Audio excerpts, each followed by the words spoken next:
Все, пригнали нам вот такого фита в работу. Дяденька встал. Коробка не работает. Все, в принципе. Но приехал к нам грузовик обслуживаться. Макс снял даже дроссельную заслонку с этого фита. Грязная, как будто ни разу не чистилась. Никогда в жизни. Ну. Чернючая. Ну так, что, разбираем потихонечку фитяру. В общем, понятно, что у него уже развалилось сцепление. Очень сильно пахнет дисками. Походу здесь, наверное, уже проблема будет. Скорее всего, я уже приговариваю, наверное, уже. Мне кажется, корзине тут хана. Сцепление Запросто. похоже на сцепление. Угу. Ну вот как раз мы свою корзинку-то ту и испытаем. Что-то как-то Ну. запах прям идет конкретный. Я говорю, если у нас сейчас проблема с корзиной, мы ту корзинку и испытаем с новыми дисками. На нем? Ну а что нет? Сцепление. Смотри, оно потрескалось. Все. Абсолютно. Вон. Видишь, все потрескано. И я его отверточкой трогал. Он размножается. Он, короче, расслаивается. Вон, видишь, вон.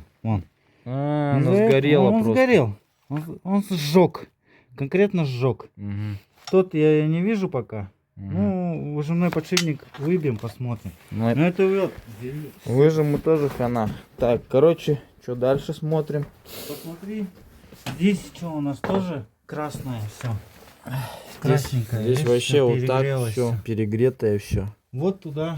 Хрена он не жарил вообще. Вообще жарил, прям ужасно. Вот туда света нету. Смотри. Охренеть красное какое все, ё-моё. Грелось, блядь. Не знаю. 300, наверное, да? 400 градусов. 400, блядь. Ну там, короче, По этот 500 надо. сальник давануло, да, сразу от Да, температуры. вон там все мокрое, все абсолютно. Охренеть, вот это он на ней поливал. Ошалеть вообще, вот эта коробка. Я не знаю, как на нем поливали. Очень ужасно. Лифта вроде бы нету такого. Надеюсь, с коробкой ничего не случилось. Но будем Привод. надеяться. Вот здесь привод, вот этот. Мгм. Я не смог его выбить нам. Пришлось вместе с коробкой. Ну вот сейчас я его здесь выбил нормально. ещё. Ну, нам остается только верить и надеяться, что Да. коробка целая. Верить и надеяться, конечно. Но будем пробовать. Так, Ну, сцепление мы под Сцепление, замену. да. Все полностью с подшипником и с корзиной. Есть у нас корзина, короче. ну, Будем крупная, одну корзину ставить, но, ну, другую совсем, новую. Давай-ка принеси-ка ее сюда. Сейчас посмотрим, что будем ставить. У нас только одна корзина хорошая. С новыми дисками Я практически. не знаю, куда ты его положишь. Я ее сюда вчера положил. Куда-то. Вот она, по-моему. Короче, с новыми дисками корзинку будем мы втыкать. Вот такая вот. Вот такое должно сцепление быть. А там так вообще новый там. диск, вон он. Ну, новый, да. Новый диск абсолютно. Будем ее ставить. Ну и, короче, вот у нас как размолотило этот подшипник. Ну, тут вообще полный атас, короче. Вот так вот это все выглядит. Все. До свидания. И посинел, и... Ну, диски сгорели. Диски сгорели. Мгм. Здесь и там вообще голо, нахуй. Короче, ловить нечего с этого подшипника у нас точно. Все, в общем. Колокол покраснел. Ну, Маховик тоже покраснел. целая ли коробка у нас или нет, мы узнаем Пока только не. после того, как мы поставим другую корзину и другое сцепление. В общем, все. Но есть такая, ну как сказать, есть такой шанс, да, что она целая. В принципе, коробкам редко, когда что-то бывает. Тут надо сальник вот этот поменять. Ну да, он от нагрева побежал, да? Но есть у нас такие сальники, если что. Ладно, этот сальник поменяем, здесь сальник тоже поменяем. Ну-ка фонарик, братан. Малышок? Вроде сухой. Сухой. Ну, Малышок значит, сухой. поменяем. Мгм. И там поменяем. Ну все тогда, добро, отлично. Всем привет! Сегодня у меня вот такой вот шатлик обслуживается. В общем, приехал он, у него двигатель, масло черное, чернющее, прям как мазут. Вот. В общем, я залил химозу, погонял часик его, отмыл все. Сейчас слил масло. Сейчас сливается у меня еще антифриз. Тут будет замена антифриза произведена. Вот, буду заливать вот такую ТСЛ-очку, минус 50. Что еще у нас? Ну все, в принципе.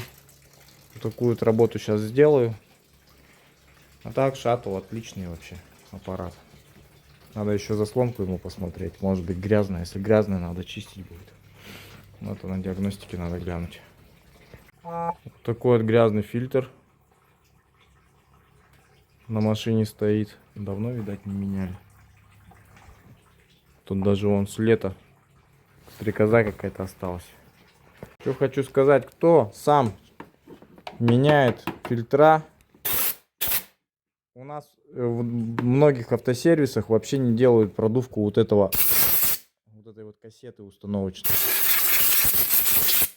Мы всегда ее продуваем. Она всегда должна быть чистой.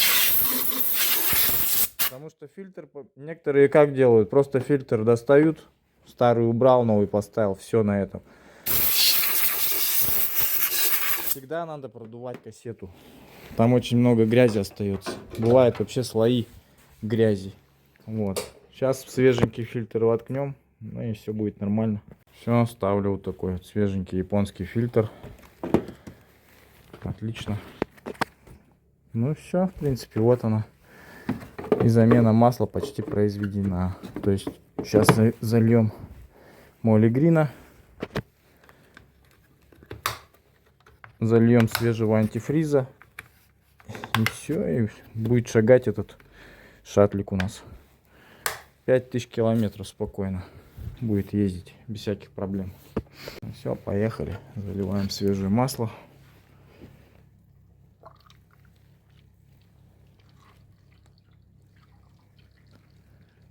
Такое красивое.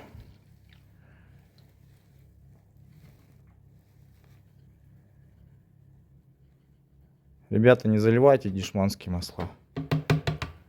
Если вам дороги ваши двигателя, не нужно этого делать. Есть нормальные масла. Просто надо разбираться. Вот и все. Немножко отделять хорошее от плохого. Вот. Есть плохие масла, есть хорошие. Есть плохие дорогие масла. Есть хорошие дешевые масла. Есть средние масла. Всякие разные есть. Поэтому среди всего этого рынка надо выбирать. Ну, мы вот остановились на вот этом бренде. Вот, Melly Green. Хорошая. Она себя зарекомендовала четко. И в Honda льем. Я выбираю только линейку премиум. Это ПАО масла. ПАО это очень хорошо. Вот. Для нашего региона это тем более хорошо. В морозы. Ну а так, каждого дело свое. Тут дело не в навязывании каком-то. Я вообще поражаюсь в последнее время от людей. Каждый как бы навязывает свою какую-то тему. Ну, и каждый считает, что он в чем-то прав. А по сути, у каждого должно быть свое мнение. Вот так вот. Каждый выбирает то, что ему надо. И не надо никого слушать. Если вы видите вашему двигателю плохо, вы залили какое-то масло, масло свернулось, почернело, вы купили это масло в каком-то определенном магазине, какую-то определенную марку, значит больше это масло покупать не надо, надо переходить. Вот, промывочка, перешли на что-то другое, подобрали, посмотрели, о, попали в точку, значит там берем. Выбрали продавца, хорошее масло. И, значит, проблем нету с двигателем, значит, там же и надо его и приобретать. Вот. Если машине от этого масла хорошо, то на этом масле она и должна ездить. И не важно, что там будет, в принципе, какая марка. Ну, я сторонник японских масел, а дело каждого. Кто хочет российские масла, пусть льет, кто хочет корейские.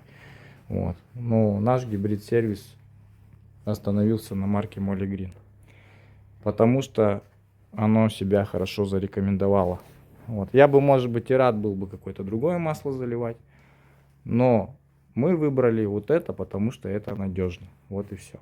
Сейчас я еще буду новую линейку масел возить.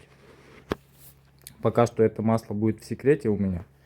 Масло очень клевое, оно почти такое, ну не то чтобы почти, оно такое же, как Молли Грин. Такого же хорошего качества. Вот. По цене тоже там разница, может быть будет дешевле оно, непонятно пока. В общем, пока эта история умалчивает, но мы скоро закупим новое масло, которого в Якутске вообще нигде нет. Вот. Это масло применяется в определенных городах. И масло очень хорошее. Хорошо тоже себя зарекомендовало. 10 лет недавностью, можно сказать так. История на рынке России. Все, всем пока, всех обнял. Вот на эвакуаторе привезли мне спаду. Человек, говорит, не заводится. Сейчас будем разбираться с ней, что с ней не так. Давай, давай, давай, давай. Вот такой у нас степ-вагон гибридный. Стоит у него вариатор, 2-литровый мотор. Пробег 69 тысяч всего.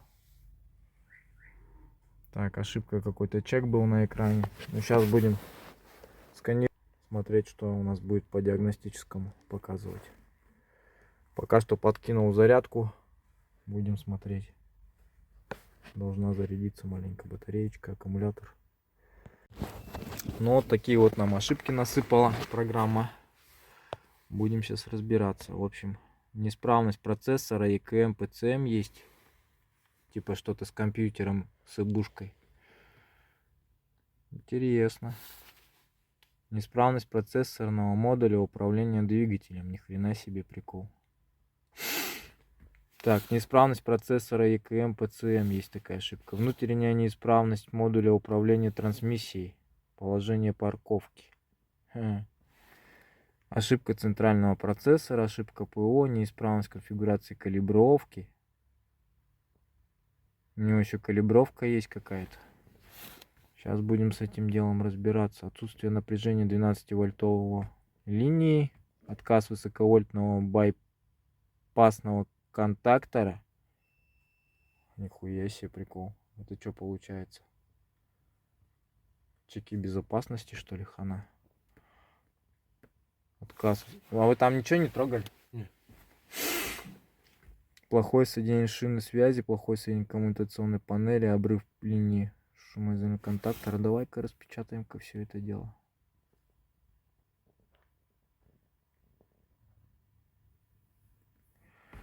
Запрос включения индикатора системы питания ИКМ. Отказ высоковольтного байпасного индикатора.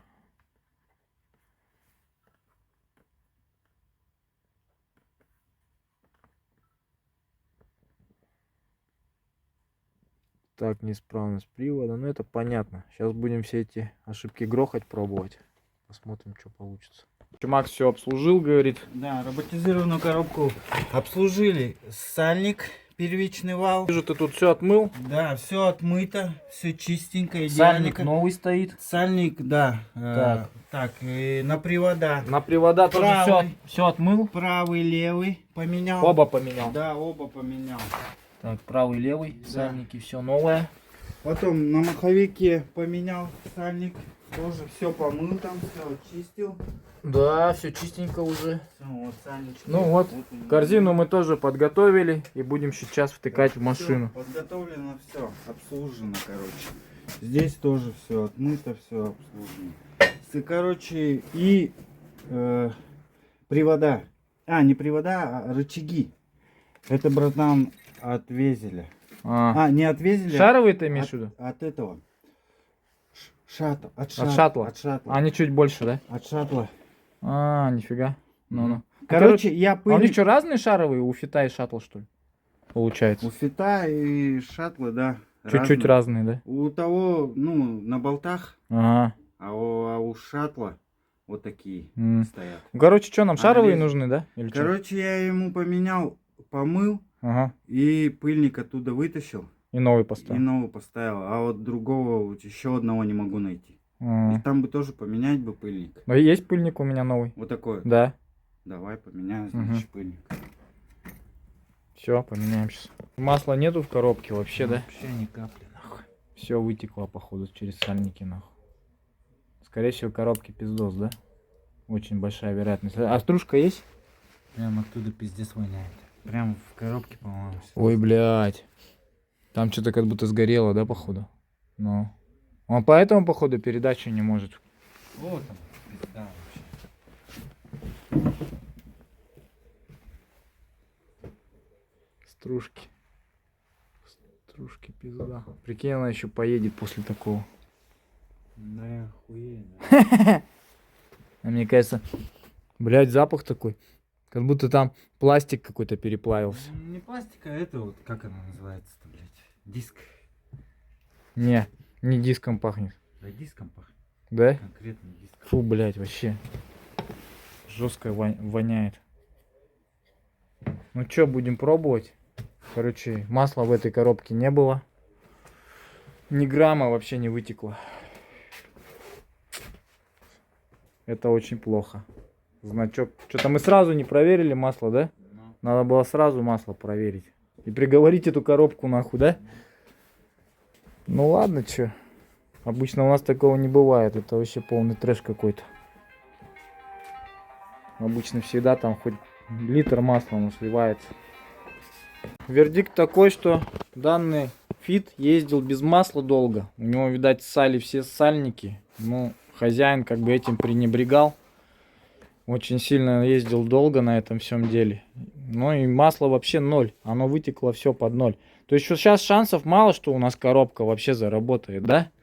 Ну, будем пробовать. Ну, я знаю, что... Сейчас заливаем масло. Думаю, что это простая комплектация вообще. Самая простая. Ну так насос-то Может, какая более разница насосу? менее, может, она... Мне кажется, у него насос пострадал внутри коробки. Там есть насос, который без масла очень быстро ему хана приходит. Поэтому сейчас будем это все смотреть. Если она хотя бы у нас начнет какие-то движения делать, калиброваться, то все будет нормально. Если нет, то заказываем новую коробку на нее, контрактную. Только такой выход. Момент истины. С Максом собрали. Все. 214 тысяч пробега у этого автомобиля. 579. Приступаем. Остается только верить и надеяться, что коробка у нас живая. Редко мы, конечно, когда коробки меняем, но это тот как раз таки случай, когда она перегретая. Это очень плохо. Шансов мало, конечно. Начинаем калибровать тачку.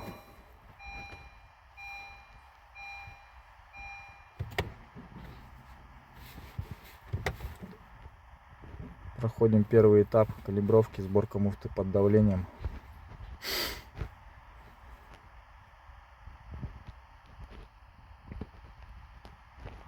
Короче, пытаемся мы его запустить, автомобиль. И вот такая тема, короче.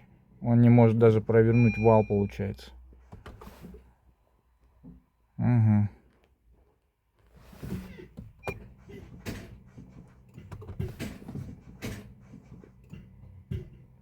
В зажатом виде уже в сцеплении он уже не может провернуть даже ничего. Хреново. Ну и получается, он не может пройти пункт калибровки у нас по АКПП. Именно связанный с этим, с переключением передач.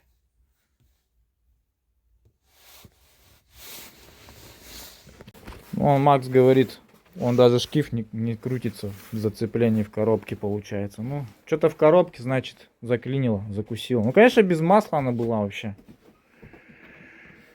А что, приговариваем коробку, пускай заказывают. Могут вообще со сцеплением его купить, да, по сути? Да. Сразу же, да? Лучше со сцеплением. Но им и дешевле выйдет там. Все равно коробку ждать. И сцепление там, ну, купят дешевле. Вместе с коробкой, оптом. Она дешевле стоит. Поэтому я думаю, что... Короче, вот такой вот у нас с Максом не получился вариант. Тачку мы, скорее всего, завтра будем выгонять. Загонять будем пока другие машины, наверное, да? Вот. Потому что нам не вариант, чтобы бокс стоял и деньги не зарабатывал. Нам надо зарабатывать. Поэтому тачку мы завтра выгоним. И заставим клиентов, чтобы они купили коробку на фита. Все, в принципе. Эксперимент не удался у нас. Ну что, ребята, короче, покупаем мы данного фита. Вчера предложение к нам интересное поступило. Говорят, не хотите купить фита? Ну, в принципе, мы согласны. Нам нужна экспериментальная машина на нашей, ну и как бы и проект. Покупаем проект под свой автосервис, так как мы занимаемся роботизированными фондами. Значит, у нас и должна быть такая техника, вот, чтобы можно было испытывать различного вида корзины там. Сейчас мы как раз корзинами занимаемся, восстановлением, ну и будем его испытывать на вот этой машинке. Ну а также задача у нас какая? Привести эту машинку к лету в идеал полный. То есть отмыть двигатель, раскоксовочку сделать, заменить все технические жидкостя, отремонтировать вот эту коробку сейчас, потом отмоем весь салон, полностью его в порядок приведем, может даже на полировку загоним, ну и будем мы к лету его продавать. В общем-то, это будет наша обслуженная наша обслуженная автомашина, именно обслуженная нами. И тот человек, который купит эту машину в дальнейшем, как бы, ну, он будет знать, что эта машина в хорошем состоянии. Вот. Это будет тачка у нас бегать нормально. То есть обслуженная она конкретно будет. Так что, в принципе, как проект, да, забрать такую машинку, круто будет. Сейчас Армен отключил аккумулятор. Там мы тоже все подготовили. Нам бокс надо освобождать.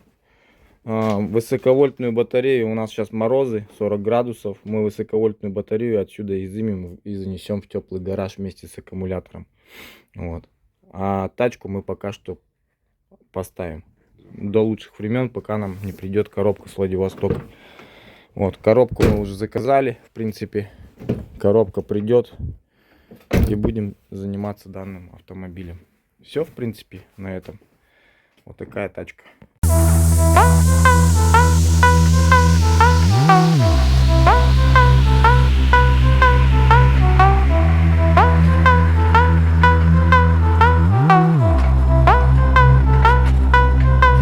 Говорят, потерян много лет подряд. Говорят, пудлый, бородатый пират. Парус рваный, корабли на их горят. Ждали косина дымят, видно палуба шагат. Палит, рум варят, в каютах стуны. Любим худых и бом любых, не поманок портовых. Бомбим с колонок, так что пути готовы. Вашему форту рататуй, ведь мы готовим бомбы. Дым валит, рум варят, сорвем короны с крысиных королей. Шинолики и гандоны, рванем с колонок, так что пути готовы. Пиздец вашему форту, ведь мы готовим бомбы. Hold me, homie, I wanna kill this bastard. Он не знает в рэпе никого, блядь, кроме басты. Тут у штурвала капитан, отмороженный хаслер. Хочешь почуять океан в ряды команды? Здрасте.